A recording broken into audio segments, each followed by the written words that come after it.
भारत में पुरापाषाण काल के अवशेष इलाहाबाद की बेलन घाटी, वर्तमान पाकिस्तान की सोहन घाटी, तमिलनाडु के कुरनूल, कर्नाटक के हुसंगी, ओडिशा के कुलियाना, राजस्थान के डिडवाना के श्रृंगी तालाब के निकट तथा मध्य प्रदेश की भीमबेटका और छत्तीसगढ़ के रायगढ़ जिले के सिंघनपुर में भी मिलते हैं।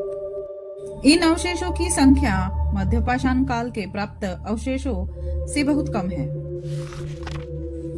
इस काल को जलवायु परिवर्तन तथा उस समय के पत्थर के हथियारों तथा औजारों के प्रकार के आधार पर निम्न 3 भागों में विभाजित किया गया है। निम्न पुरापाषाण काल, मध्य पुरापाषाण काल, उत्तर या उच्च पुरापाषाण काल।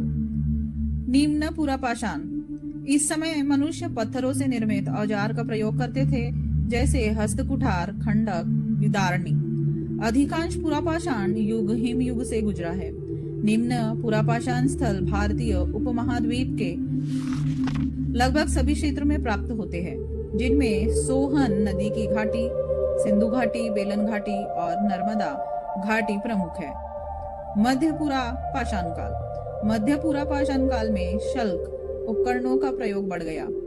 मुख्य औजार के रूप में पत्थर की पपड़ियों से बने विभिन्न प्रकार के फलक, वेदनी, छेदनी और खुरचनी मिलते हैं। पुरातत्व विभाग को वेदनियां और फलक जैसे हथियार भारी मात्रा में मिले हैं।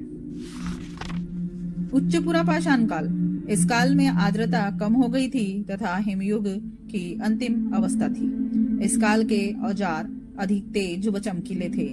ये औजार हमें आंध्र, कर्नाटक, महाराष्ट्र, मध्य प्रदेश, दक्षिणी उत्तर प्रदेश और बिहार के पठारों में मिलते हैं।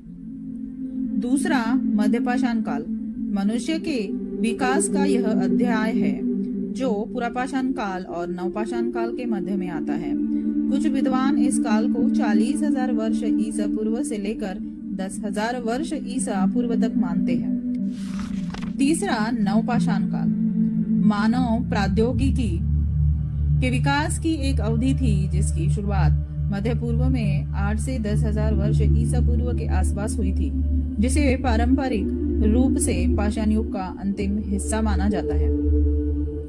नवपाषाण काल में शैल चित्र का निर्माण होने लगा था, जो आज पहाड़ी क्षेत्रों की गुफाओं में काफी मिलता है।